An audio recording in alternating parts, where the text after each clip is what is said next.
All right. Good morning, good afternoon, good evening, depending upon where you are joining us from. Welcome to another one of the WISE training series. This one's going to be a fun one. We are going to have a bit of a conversation. The heading for this was "You can't handle the truth," and I think it's going to be, can you even find the ruddy truth? Let alone can you handle it? Let alone do you even know what it is and identify the darn thing? So, without much more saying on my side, I would love to welcome our esteemed guests and the folks that are along for the ride with us. I'm actually going to start with Tony Cole, if you don't mind, and then we'll just work along there. Tony, please take us away. Thanks, Chris. Thank you for inviting me, and I look forward to joining this esteemed group of panelists and in this discussion. I'm the Chief Technology Officer at TiVo Networks. We focus on deception. I'm an old cyber guy, retired from U.S. Army, and spent time at Symantec, McAfee, FireEye, and have been well-versed. My background actually started in intelligence in the military and cryptography. So and stayed in there for 20 years. So been doing this for a long period of time. So look forward to this conversation. Should be fun and insightful. Awesome, thank you, sir. Alan, you're up next. Hi there, my name is Alan O'Rourke. I'm an attorney. For most of my career, I was a cybercrime prosecutor at the Department of Justice in Washington, D.C. Now I chair the cybersecurity and privacy law practice at the law firm Robinson Bradshaw, and I'm in Charlotte, North Carolina. I'm delighted to be a part of the conversation. Thank you, sir. Marco and Sean, it's fantastic having you two along as well, as always. It's kind of fun, role reversal on this one. I'm looking forward to this. Marco, sir, you're up first, please. I feel like this is just a continuum of a conversation that, Chris, we already had many times. We can take it from many different angles, but the truth is that what's the truth? And I think that's what we're going to try to understand today. Marco Ciappelli, I'm co-founder of ITSP Magazine with Sean Martin, and my background is not military, is not cybersecurity, it's actually political science and sociology of communication. So I feel kind of at home talking about mass media and psychology of the news circle and cycle and how it's part of being who we are in our humanity. And of course, I joined cybersecurity because at this point we need it in every aspect of our life. So I'm happy. This is cybersecurity as well. Cool. Sean, you're up next, sir. Absolutely. Good to see you, Chris. Good to see everybody else as well. A fellow alum, Tony, Symantec.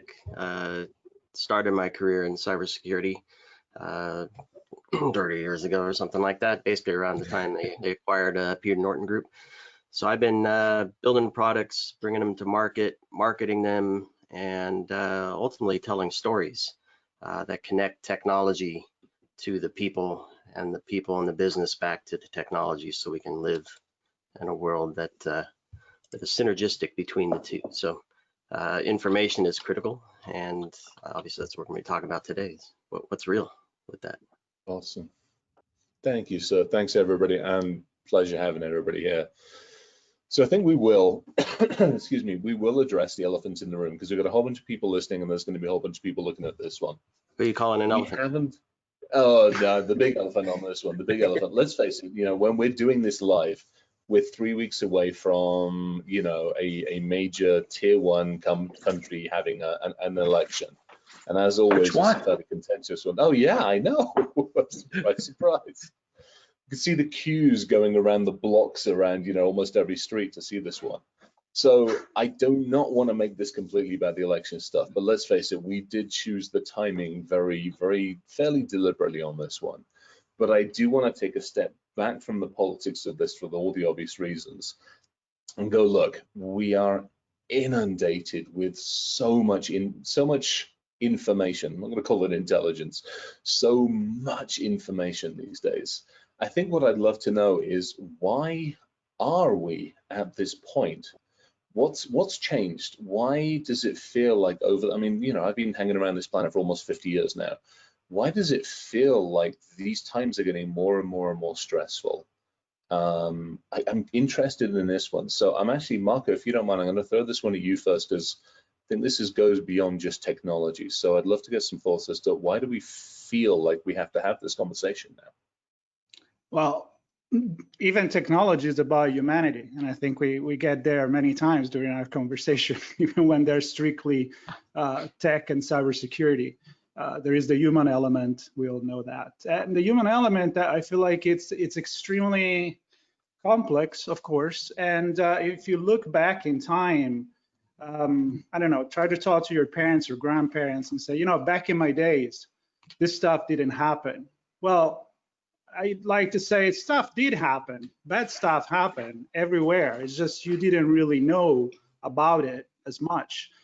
Before we started this conversation, we were talking about how the amount of information that we receive on a daily life, on a day of our life today. I remember some statistic, and this was even before the boom of the social media, where in the Middle Age, the amount of information one person will get was the amount of information you get from a Sunday edition of the New York Times.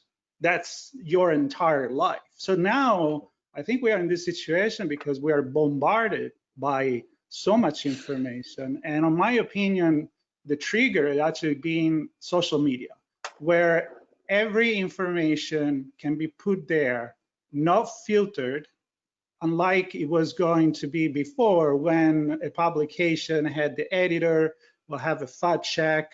Sure, there was the one on the left side, the one on the right side, you kind of knew it. When I was studying political science and sociology of mass communication and mass media, the rule was that you read 3 newspapers, one from the left, one from the right, and one in the center, and then you make up your mind. So it comes down to education, and that's what it is. Interesting.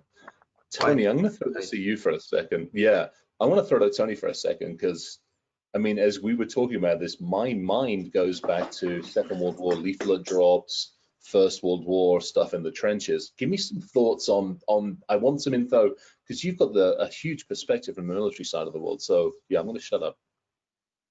Yeah, I will tell you, I agree with Marco completely. The world has changed. I got a briefing 2 weeks ago from David Geo, who's a West Point professor. So he's got some great articles. Disinformation isn't Russian, it's as American as apple pie. You know, he's done some really, really interesting research in this area. But the point is, as you started the question out for me, I agree 100%. I mean, we have gone from leaflets, from reading a newspaper and trying to understand truth today to, you know, adding radio into that, where, you know, we're broadcasting music and radio and you know, in news. So insightful news that somebody can't get in a specific country, to, you know, South Korea, you know, shipping miniature TVs, you know, TV receivers and antennas, so USB ones, into North Korea, so people can get, you know, South Korean news and Chinese news and start to actually understand more than what's being fed them, to in open societies where you're just getting bombarded with news from every specific side out there on a frequent basis. And I think the one piece that wasn't mentioned that's a little interesting too is people sign up for so much today. They almost have like a fear of missing out, you know, on not getting an alert. And you'll see people, you know, run down a iPhone because of they're getting alerts nonstop, especially as we get closer to an election, from Twitter, from CNN, from BBC, you know, pick. And the point is, today, as Marco started on the 3 newspapers, you don't have that today because all of them have some inherent bias or are trying to beat out the massive amount of competitors they have by getting a story out first. And that is a major, major issue we have. So you don't have the editorial staff going through and taking the time on breaking news to ascertain whether or not it's true. You know, a great example, of course, is the story going around right now on the email, you know, from a Ukrainian on Biden. You know, is it real? So, you know, that's yet to be ascertained, but the point is so fast that we can't consume it and they can't validate it. Yeah, that's Sean, give me some thoughts, and then Alan, I'll hit you up with some of this one if you don't mind. Yeah, so I think that Tony started to go there with this. So a lot of that content thus far has been the idea that we're pushing stuff out to people, right? And who's pushing it out? We can talk about that, I'm sure, at some point. But we've become content junkies, and we want more and more and more. To Tony's point, we're signing up for tons of stuff. We don't want to miss anything. And I think, and Tony talked about the people pushing content out are trying to reach the top, right? So they're trying to either sensationalize it or get it out first, and it may not be accurate, which I'm sure we'll get to at some point. Is it accurate or not? But we're also, as consumers of this, we're looking for that high, that push, and that sensationalism as well. We want that story or that TikTok or that video or whatever it is to be so powerful, even better than the last one we saw, and 10 times better than the one before that we're looking for information. And I guess intermixed with our videos that we're watching of kids dancing in India on the streets or something, we're getting pushed other content as well, ads and other videos and other things that kind of mix the news and the politics and society in with the other stuff that we're all trying to consume. So it's all just one big jumble of things, and all of that is delivered with a purpose, right? It's not by accident what we're seeing when we're seeing it. Right. Alan, some thoughts on this one? Actually, Sean, you reminded me of something I'm going to hit in a second, but Alan, some thoughts on this one, if you don't mind. Yeah, I don't mean to start the disagreements off right away, but I'm going to disagree a little bit. I think there have been a lot of comments about our desire for information, and you know, we the user, you know, are the cause here. And I think I would just say I think that with the economics of online advertising, you know, the platforms and the content providers, you know, have a financial incentive to engage users, and also to learn as much as they possibly can about the user to deliver narrowly targeted content, right? Like there are dollars and cents to be earned by doing that, and that's what creates a platform and a digital experience where you think we're the ones seeking to engage, you know, but it's an addictive video game, right? They're feeding us and trying to encourage us to engage more and more so that they can have more clicks and impressions and make more money. And then they're trying to profile us and narrowly tailor what they show us so that each click and each impression will have a greater value in online advertising revenue. And that, I think, is I guess to think about the question of how do we get to where we are today from where we were, I don't know, 10, 15 years ago, in my opinion, that's the biggest reason. That's a huge one. Can I just say one thing, Chris, really quick? Go for it. Yeah. It's not about the quality, it's about the quantity. And we don't just read the entire day and then compare, we just read the headlines. It's a clickbait story. So what Alan said and Sean said, it's really, you're getting so much and yet you're getting so little. So I was over last year over in Barcelona at one of the big mobile world conference. Huge, 110,000 people at it, and it's 8 halls, and each hall is probably like 250 to 500,000 square feet. I mean, massive halls. And I remember getting freaked out. The 8th hall, the very last hall, and this is really to Alan's point, the very last hall was all about click-throughs, and it's from companies I'd never heard of, and all over the world. And that was it. It was like 500,000 square foot of companies and people doing nothing more than getting that 1% more people to click on something. And I think that's where Alan, to Alan's point, is really interesting, because if I could still give you unbiased information as best as I can make it unbiased information, I wouldn't have a problem with it. But if I start profiling you and I start walking you down this pathway, and we've seen it with Google, we did it with the shit show the other night. We literally, all 3 of us sat there with our news feeds, and we all talked about the headlines that we saw on our news feeds and how they're tailored depending upon who we are, and how quickly you can change that news feed for something open and civilized to, right-wing supremacist, or very quickly by simply selecting certain types of news. And so to me, it's interesting, and Alan brings up a good point. It isn't just the fact that we, the media, are giving all this stuff out. It's we, the consumer, are also following this pathway down there. So to that point, that's an interesting one. How do we, the consumer, take a big step back? What can we do to take one big step back and go, how can I realign myself? What can I do? How can I validate it? Alan, I mean, you started down this pathway. I'm going to throw this one at you if you don't mind. So we, the consumer. Well, I suppose if the goal is to get more authentic news, I suppose, then I think one important thing is being able to understand as best you can how the algorithms function that lead to your experience of the internet, and to understand that your experience of the internet is not objective. It's tailored for you, and what you experience on the internet is not reality. It's the version of reality that's being shown to you in an effort to engage you. And if we kind of keep that realization with us, I think it's helpful. And then the other is to, having had that realization and understanding that the content being presented to you, that there's a financial incentive for you to engage with it. And when I say engage, I mean just click on it. That you be skeptical of the clickbait, and that you start thinking about, all right, what's the authority for that statement? What's the source of information for that claim? And B, unfortunately, you're going to have to be your own newspaper editor to do that. So okay, I like that. Take that thought, take that approach. Now, how do we teach people? How do we make them engaged on this one? Sean, Marco, one of you two want to throw at that one for a second? Well, I don't know if I have the answer. I'm sitting here thinking, all right, so I'm looking for information, or I'm searching the internet for things. The first thing that comes to mind is, okay, certainly Google's going to feed me certain things. Perhaps in regular mode versus private mode, I might get different results. Who knows? Maybe somebody else here does. But there are other search and other browsers that I can use to perhaps feed me different things. But ultimately, I think even those, it's just a collection of things that are all going to be tailored to me.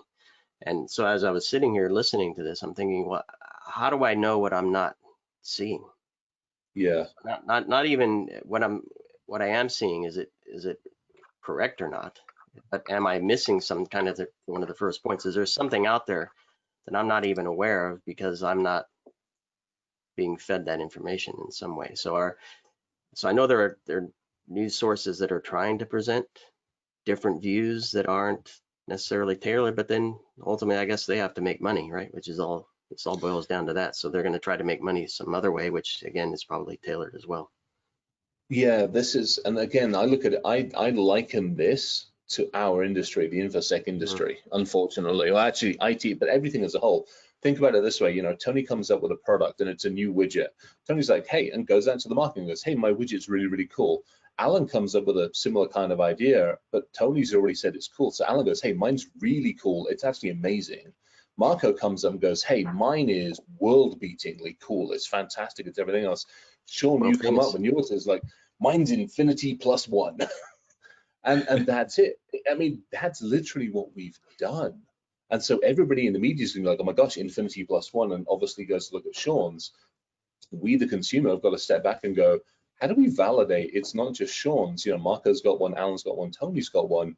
And back to the 3 newspaper analogy, I actually want to look at Tony's and Alan's and Marco's and Sean's and go, how do I validate? How do I trust? That to me is the interesting part. Because to Alan's point, each one of us is going to be wanting to monetize that click, and that mine's infinity +1 and mine's poor and amazing. But I don't know how we do that these days. This is the really interesting one. It's, to me, it's the fact checking. It comes back to one of the earliest pieces that we had in this. How do we fact check? And do we even have enough time to fact check everything? And is there stuff out there? So I'm actually throwing this one open for anybody who wants to take a stab at this one. How do we do any kind of fact checking? Chris, if you don't mind, I'd love to jump in on this. Please, yeah. While you're doing that, I'm answer some of these questions. Yeah, to me, part of the challenge, of course, is the fact that the younger generation, and I'll leave that wide open. The younger generation, younger than me, but more and more often we see people want to consume media, as you said. They read a headline. They get information from Twitter. 140 or 280 characters. They're getting information in tiny little snippets, so they're not getting in-depth information where they can ascertain what's real and what isn't real. And much of that, I think it was Alan that started this conversation, this piece of it, where it's tailored towards you. So it reinforces, the bubble that, you're typically focused in for whatever your perceptions and perspectives of the country you live in are. So for me, it used to be on the Intel side, you would get 3 sources of information, you would triangulate, and that way, you could come up with some validity. But now there's so many sources of information, you can't really say 3 sources is sufficient. So I think some of the things people could start doing is really start to look at the media bias charts that are out there, make sure it's from a relatively unbiased organization providing those, and there's some really cool ones out there. We certainly could provide links to that show the bias of the different media outlets you're getting information from.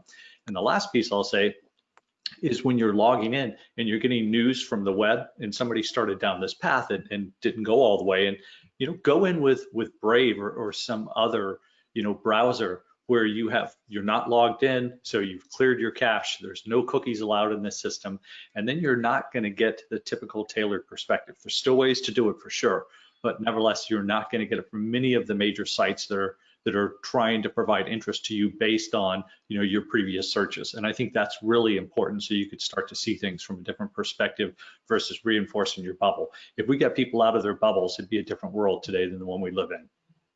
Yeah, Alan, you were going to hit some of the stuff on that one by the sounds of it as well. I'm interested what you go for. Oh, I just think it's a good exercise to, if you are one who reads the headlines, as I'm sure we all do, to try to do it from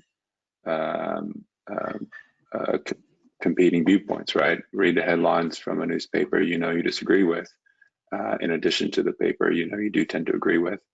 And if you just do that on a regular basis, at least it helps you to appreciate the prism through which the information is being delivered to you.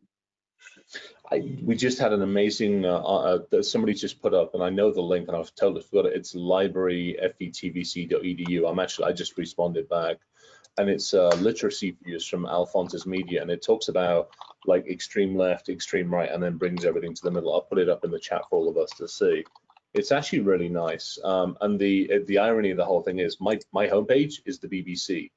It's not perfect, and I really like it because it's outside of the country, kind of looking. It's like looking into the zoo sometimes. It's kind of fun to see, but it's about as unbiased as I can humanly make it. But I'll still fact check the heck out of everything on this one. Yeah, I did the same for fun. I mean, I open an Italian magazine or newspaper and I read in a different language, and that's actually a good thing to do, even if it's all English.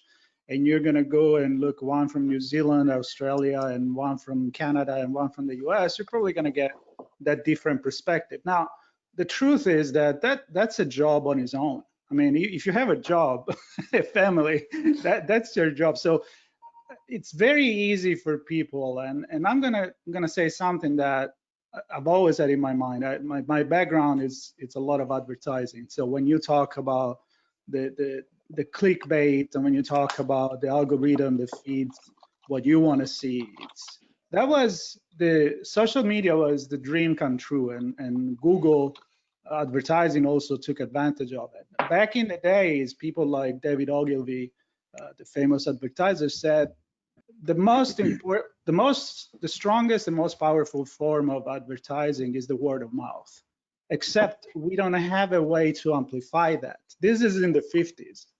Now with social media, that was exactly what it was needed. Like, you found that way to make the word of mouth going around. And so that basic circle of people that people like to surround, because you like to surround yourself with people that are same mind oriented, right? You don't want to fight all the time. You're not going to hang out with the person that is on the extreme left. If you're on the extreme right, or if you're for a certain football team, you want to have your football team friends around you so you can talk about the bad other guys, right? Once you get these online, once you put the social media, and once you like amplify this to the exponential numbers, that's when the mess happens. That's when we can even look behind your bubble of your Facebook friends or your Twitter hashtag, because you're just fed what you want to hear. And so, as Sean says at the beginning, I think he said it, you don't see what is behind that wall. And that's the big problem. Yeah, it takes a big effort to get out of there. Well, I mean, we also said as well, I mean, you've almost got to become your own editor and creator. I mean, there's some great conversations and some fantastic stuff coming in on the questions where people are talking, hey, what about Snopes? What about this? And what about like the media fact check? They're amazing sites. but we don't always have time. I mean, you know, I get up in the morning, I look at the BBC, I get on with work, and I think we're all in that thing. What I do want to take you to is a conversation, and I now remembered who it was. It was with Ryan Cloutier. He and I had a really good conversation, and we talked about media through the ages. And this actually goes on to weaponizing stuff, which is, you know, 12, 13-ish years ago, this bugger turned up. And we went from media that we consumed, we had to go out and start to consume. We had to initiate that transaction to media that ends up in our hands 24/7. That to me, I think, as we were talking about, I mean, you know, talk about the you know, the good and the bad and the power that's in our hand. I'm interested in what we think on that one. I'm interested on the shift, and again, go back to it. How do we, you know, because this is really for people to think and people to listen.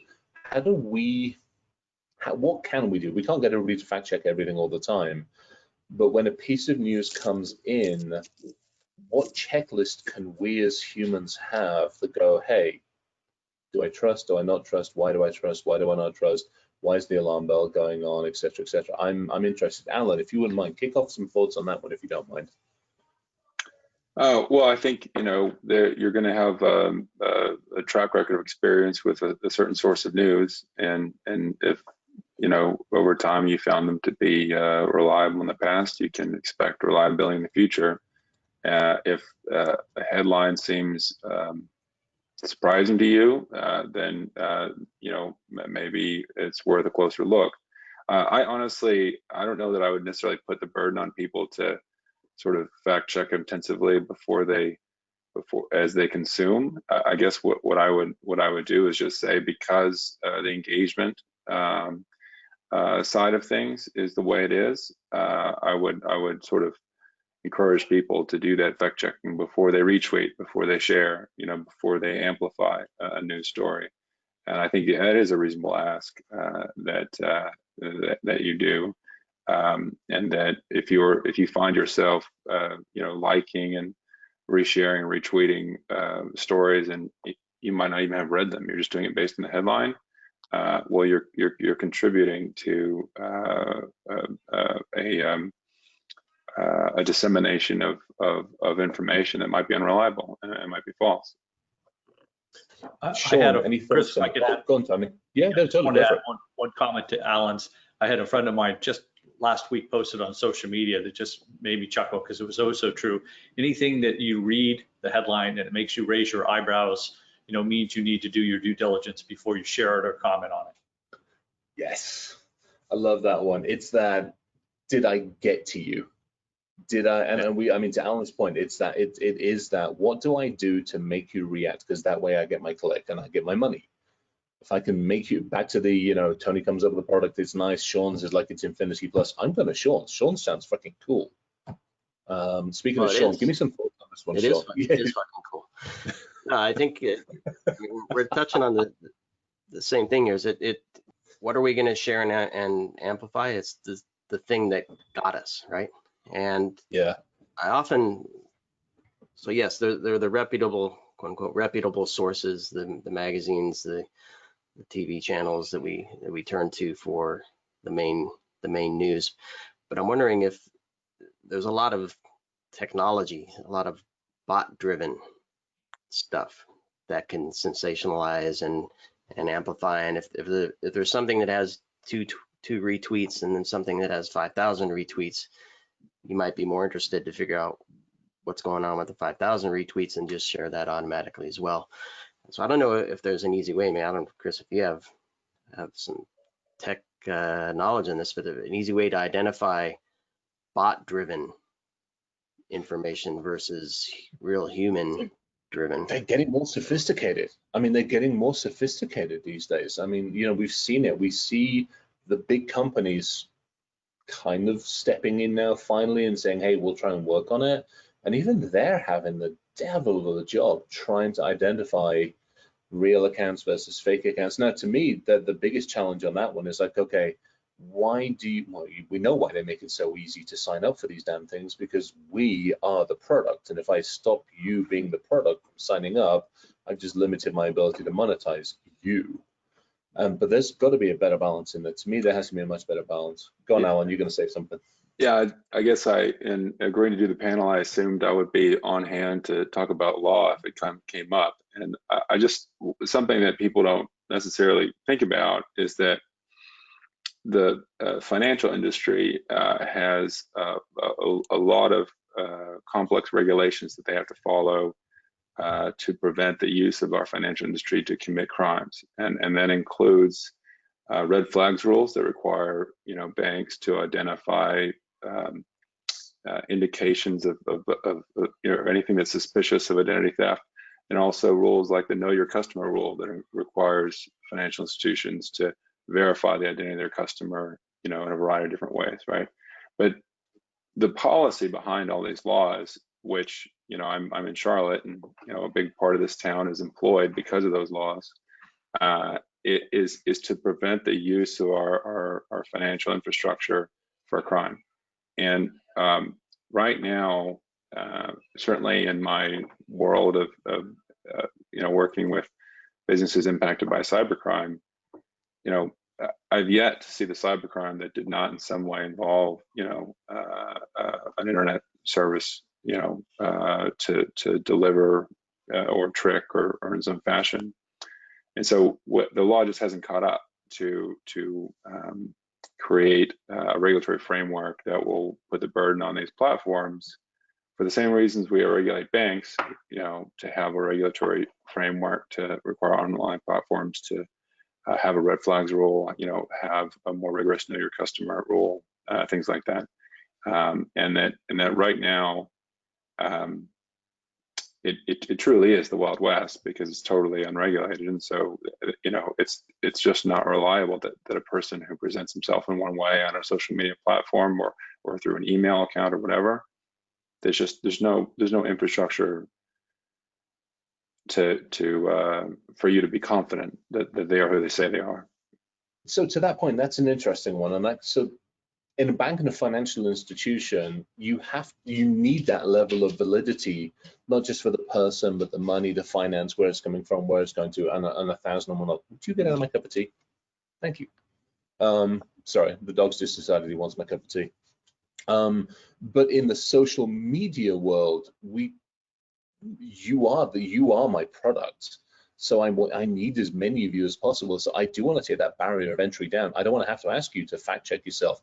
Perfect example, like in a blockchain, if I'm transacting something out of the chain into the real world, so I'm taking some of my Bitcoins and monetizing whatever I've taken from somebody else, I have to present an identity and I've got to give several bits of information in order to be able to get my stuff back, whether it's my information or somebody else's. But we don't have that with social media. Facebook asks you just to sign up and give an email address, which I took from 10 minutes ago on a free sign up. We're not incentivized to validate who we are online. I want to know if that should change. I'm actually interested in would that help the situation? So if we do one person, one identity, one online profile, would that situation change? Mark, I'm throwing this one at you because we've had little bits of talk about this one before. Well, if I had the answer to that, I think we can create a new social media platform. My instinct is yes, because if you can hide yourself behind a fake identity and you become that troll that goes on the internet and throw alcohol on the fire and spirit on the fire just for the hell of it, and there you don't know if somebody is a bot, somebody is real, somebody is, there was that. I remember at the beginning of the commercial internet when they said, on the internet, you don't know if you are a dog, right? Do you remember that cartoon? That was really good. Now people say, well, we know who you are because we're monitoring, we're tracking, but that's not true. I mean, I think that, yes, if we all were responsible for our own identity, like we are in the real life, I'm not going to put a mask on. Well, yeah, I'm putting a mask, but it's a different story. A full mask on, a carnival mask, and then I'm going to pretend to be another person. How long is my joke going to go around? How long am I going to keep lying until somebody's like, look, this guy is Marco, like he's bullshitting all the time. Don't listen to him anymore. So I think, yeah, if we could do something like your identity is your identity and you can have multiple accounts, may work. but then somebody's going to tell you you're taking away my freedom, so we're going to go somewhere else. Yeah, exactly. Yeah, I guess think I've we're- thought about that point. Go I've down. thought about that point, but then they'll go somewhere else, right? We'll get some social media platform based in a foreign country, unfriendly to the U.S. legal system. But I think that if you just think about phishing emails, right? Right now, we see the email coming from Gmail or coming from a Microsoft domain or something, and we're familiar with that and we're comfortable with that. It could be a fake email account that was created by a foreign cyber criminal. If they were driven off of those platforms, so that it was harder for them to use those platforms because of checks and balances to prevent fake accounts, then sure, they could go use an email platform based outside the United States that had no rules at all. But then would the victims of the phishing emails be as easily tricked by those emails? I don't think they would. And so I think that there would still be a benefit, even if the troll accounts are certainly able to use a different platform. It would leave the existing platforms with a greater amount of authenticity. Well, you get Chris, some can I add to reputation that? management. Yeah, go for it. Yeah, totally. I would just say, and what as Marco, you and Alan were both speaking on this, what came to mind for me that, would perhaps add some level of confidence if there was a way to carry a validated digital ID with you, maybe even the comments that you read on a newspaper article could have some validity and a reason to read them versus today where, you just don't want to read the comments on a newspaper.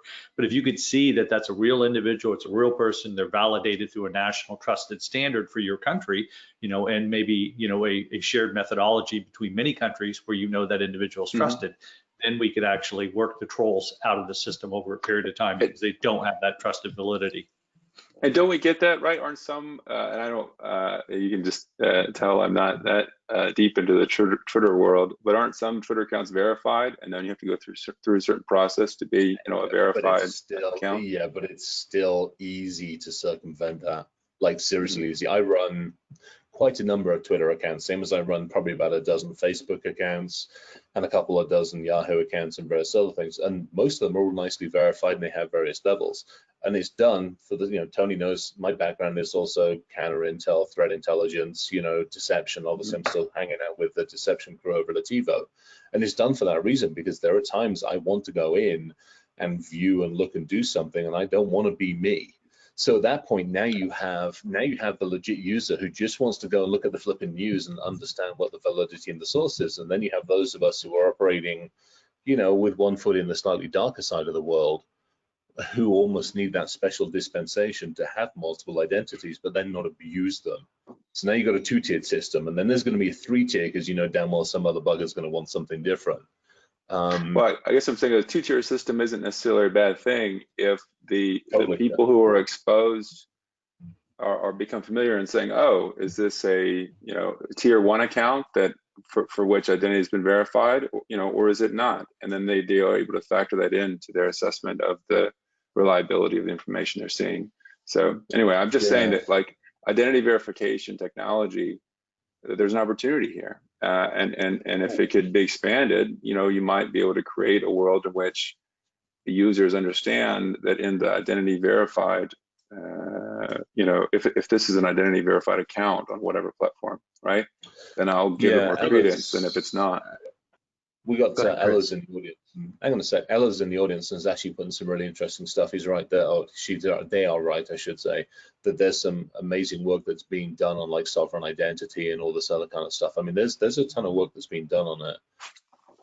But Chris, I was going to say that we have to value whatever it is we're going to invest for that identity to work, right? So it works in the banking world. You use the Bitcoin, but even in banks, that we have an identity, we back that up with phones and as a second factor that we're actually who we are and that kind of thing.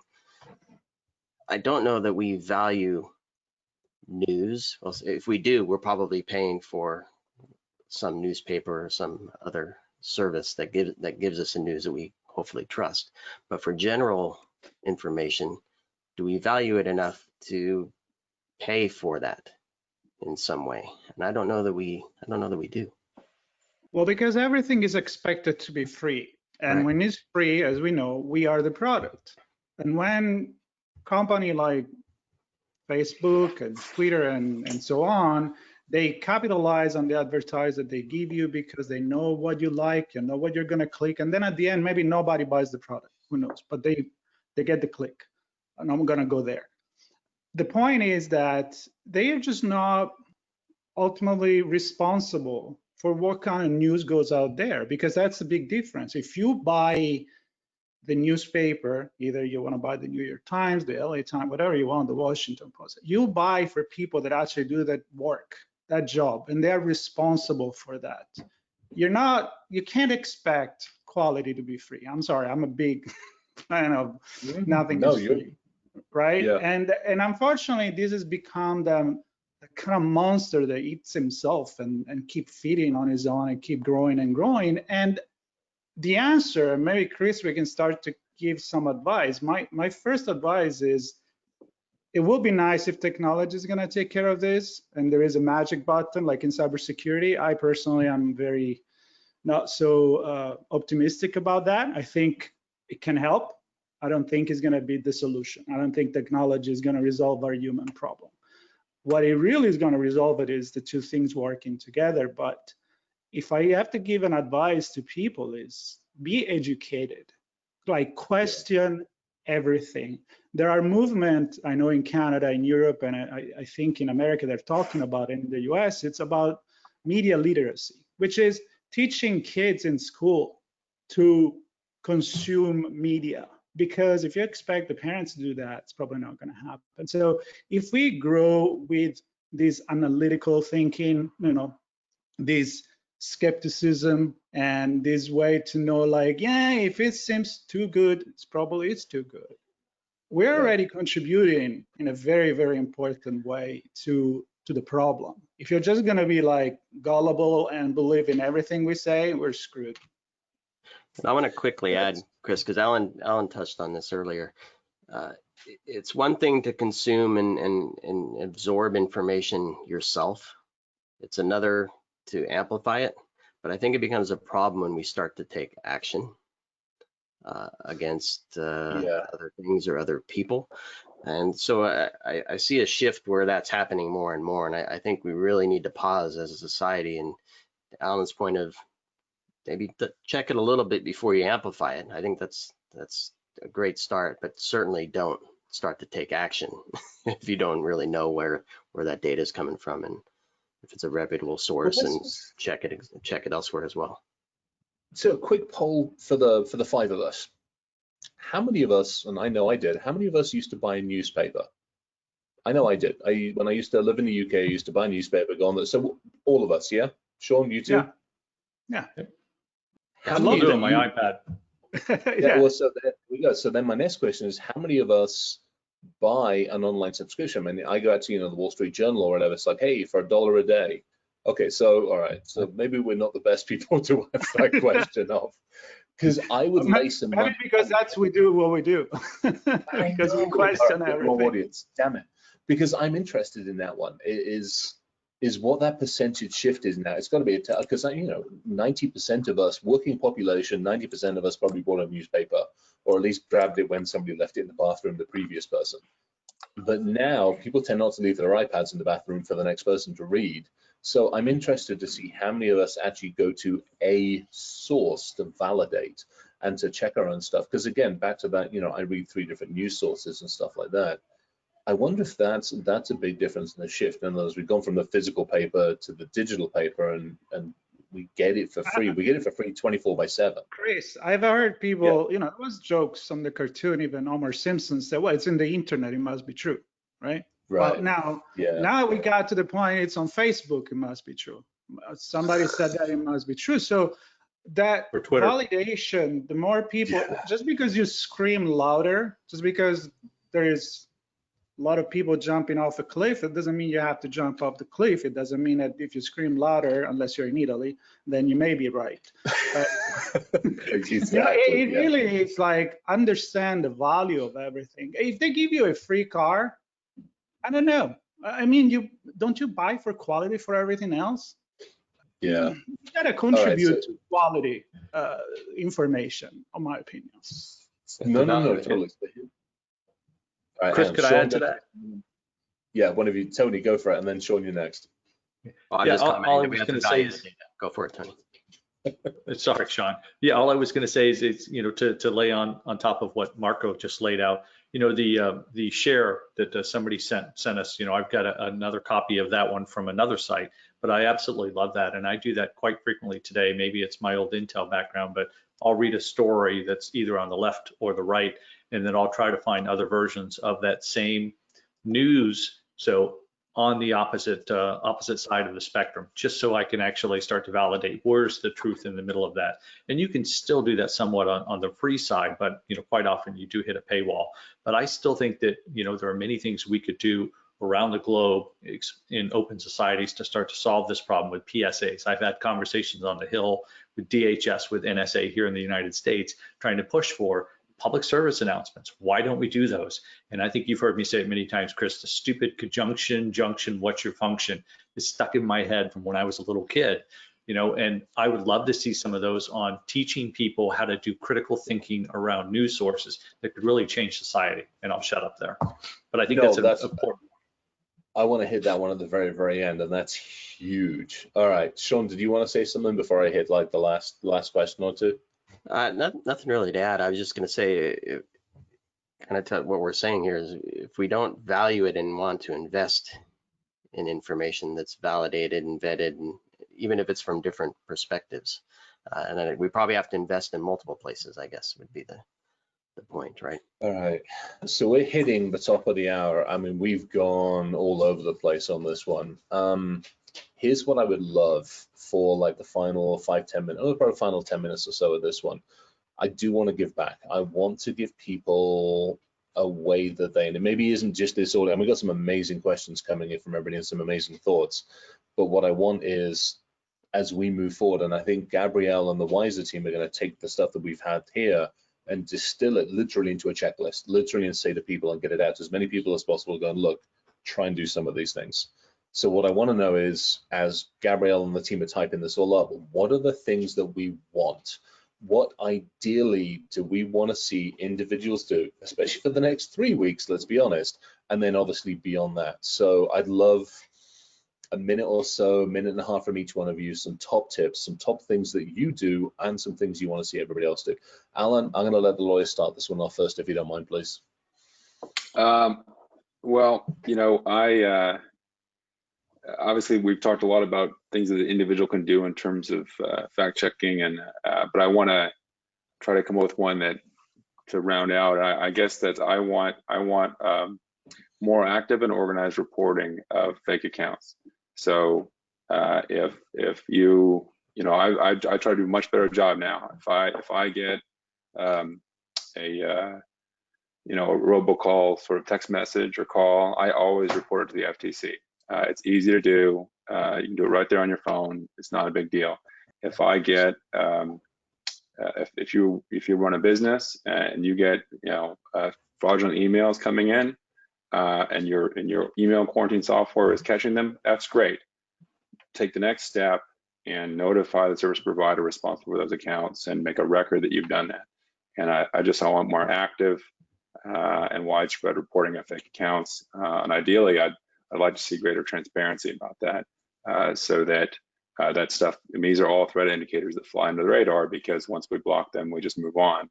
And I'd like those leads to be followed up on, to just make it harder for the fake accounts to be used to take advantage of people.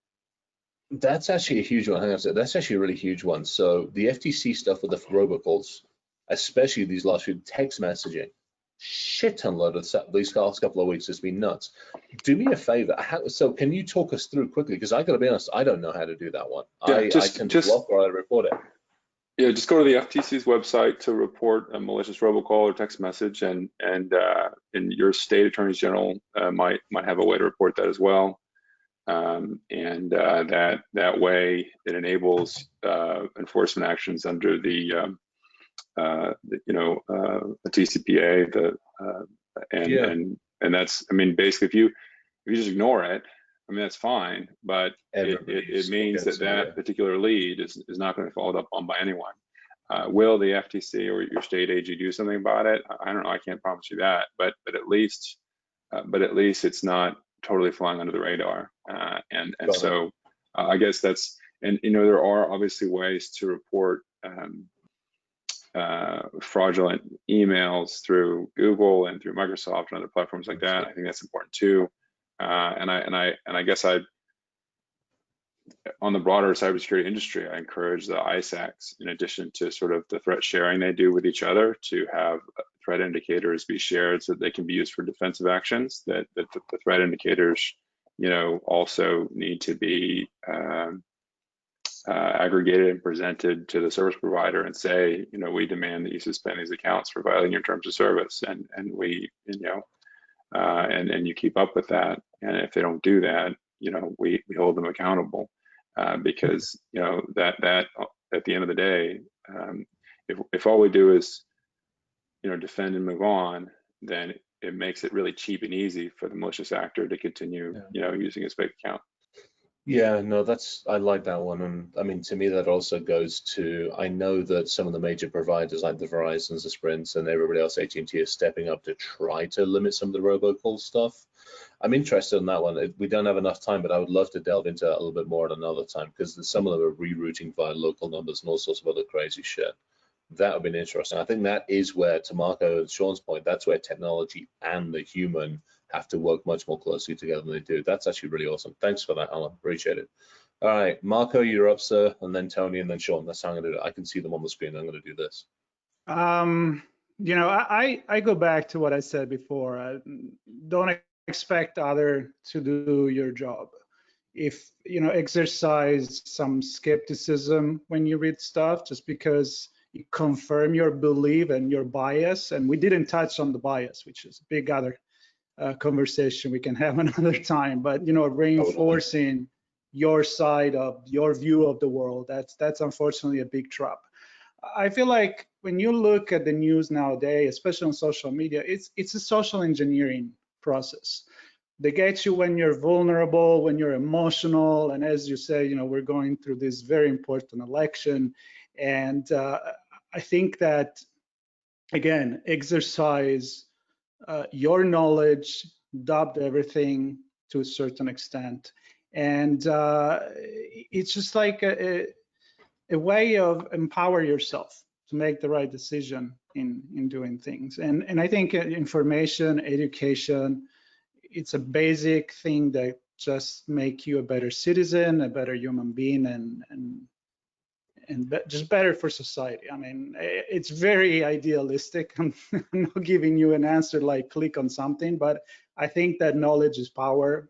We say that all the time on ITSP Magazine, and especially now more than ever. I'm actually going to add on to that, because you're right, we didn't hit the biases. Here would be, I think, my one call out, and then Tony, I'm going to hit you. My one call out would be look in the mirror. Know yourself. Know your own trigger points. Where would somebody get to me? What do I care about? What do I not care about? Where do I feel what? Know yourself, because then if something elevates you, you know whether it's an internal bias or you know whether somebody's doing that. To me, so you hit that one, and you're right, we could talk about that for the whole freaking day. All right, yeah. Tony, you're up next, sir. That was actually exactly where I was going to start. Sorry. No, it's good. It needs to be reinforced. Wherever you feel you sit, right, left, or center, it doesn't matter. You still have some component of bias. So in one area or another, even if you feel that you've got all biases out of your system based on your world experiences and your perspectives from a multinational view, it doesn't matter. You still have some level of bias. The other piece related directly to that's critically important. When you read an article and it hits one of your trigger points, as you just stated, Chris, realize that a human wrote that article, or a human programmed a bot that made that headline.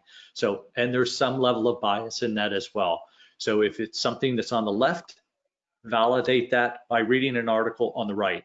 So, and in center, try to look at multiple sources. Keep in mind, it's critically important. And it used to be absolutely true that we all lived on our reputation.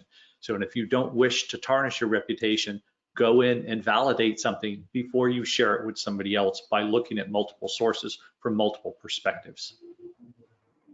It does. It comes back to that. I mean, we used to start this industry with trust and validate. Now, I mean, and I got taken to task over this a while ago with somebody, rightly so, said, no, you need to validate, then think about trusting, and PS, keep doing it. And I think that's where that's a huge one, Tony, to your point. It is that validate and trust. And yes, it puts the onus on us to some degree. I think Alan's got some amazing ideas about where we need to take the industry, but I think it's both parties need to come together. It's the human and it's also the industry. We've got a shit ton load to do. Sean, you're up next, sir. So my advice, put this down for a bloody second. Yeah. Put this down for a bloody. I mean, the reality is, and this happened before we all got locked away in our homes. We were starting to move away from each other, certainly in how we think and what we believe, and all the technology bits we talked about have exacerbated that. Then we have a pandemic and we're stuck in our homes, and guess what we're not doing? We're not talking to each other as much. So we're reading and listening and sharing and not convert. I'm presuming everybody's feeling this. We're not talking to each other as much, and that has a sense of validation and hashing through, well, is that real? Where is it maybe a little stretched? How does that impact me? How do I change the way I look at things? How do I respond to that? What actions do I take? And all that conversation, I think we need to have, right? So step away from the screen, talk to somebody, have a conversation. I love that one. I love that one because you know, it's and it's a huge shout out for ITSP magazine, to be perfectly honest on this one.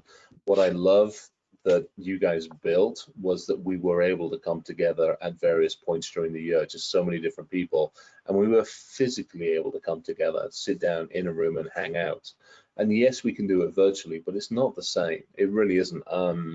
You know, there's all sorts of studies about it. This is fantastic, don't get me wrong, but man, I would still love to be sitting in a room with every single one of you at the moment having this conversation. The interaction will be slightly different. Our way of engaging will be slightly different. The human movements will be slightly different. And we could read, and so could the audience read from it. So I think that's the other part of it, Sean, to your point, which is as we look at the lens, we have to look at that lens through a slightly different filter now. No longer can I look at that lens as if it's Tony and I, or Alan, or Marco, you and I talking in the same room. I have to abstract it a little bit and go, hey, we're in the digital realm a little bit more effectively now. How do we deal with that, and how do we do that? So closing thoughts from each one of you. Just one more time round, if you don't mind. I'm going to reverse it around this time. Alan, you get to close it out. Sean, closing thoughts, and then we'll let the audience go cause chaos for the rest of the day. Perfect. Well, thanks, Chris, for bringing this together, and the Wiser team for hosting it. And my closing thought is, yeah, I don't know if I have one actually. I guess it would be, you just pause for a moment. So in addition to just stepping away, I would just say pause, take a deep breath, and get back at it. Cool. Tony, you're up, sir. My closing thought would be very similar to Sean's. You know, when you read something that gets your blood pumping, step back, you know, think about it, validate the news before you share it. And remember, you know, in this world that we're in, it's your responsibility to ensure that, you know, you're having a conversation that's balanced. And this is something that we need very badly in this day and age, is balance. So don't swing left, don't swing right, you know, have a balanced conversation and be well informed. And I can't emphasize the last part enough, well informed. Yeah, it's a big one. Marco, sir, final thoughts? Yeah, it's in the human psychology to take a position. It's easy to be on the black side or the white side.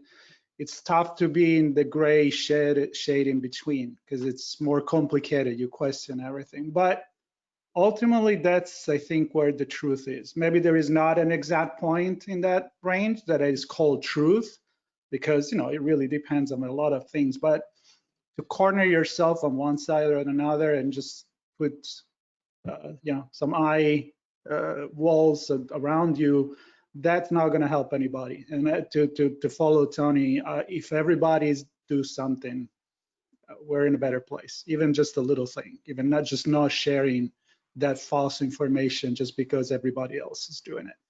And to close with Mark Twain, if you tell the truth, you don't have to remember anything, because that's easier. It's a good. So true, so true. Alan, sir. I'm trying to think about the best way to put this. I guess treat the internet like a used car salesman. He's got an agenda, and he's not too reliable with the facts. Oh, I like that. Nice. That's really, Nice. yeah, okay, that's awesome. All right, you rock. Nice. All right, so each one of you, thank you so very much for coming on. Sorry for all the back and forth on timing and everything. I hugely apologize for that one on our behalf. Absolute freaking pleasure. Loved having you on. To the audience that's listening live now, and to everybody that is going to be on in the next, going to be listening to this over time, please, I actually don't care who the hell you vote for. Just, you have a constitutional right. Get your ass out and freaking vote. Actually, here in North Carolina, I voted this morning. Early voting starts today, so don't awesome. wait until November 4th. Thank you. Yeah, get your ass out and get voting. Okay, just do it. You've earned it. People have earned it for you. People have sweated blood, sweat, and tears for this shit. Get your ass out and do it. Aside from that, have a wonderful rest of the day, the week, the month, and all the rest of it. And thank you very, very much. Again, being a wiser one, and much appreciated, everybody. Take care, stay safe, stay healthy. Thanks, Chris. Thank you, everybody. Thanks, man. Take care.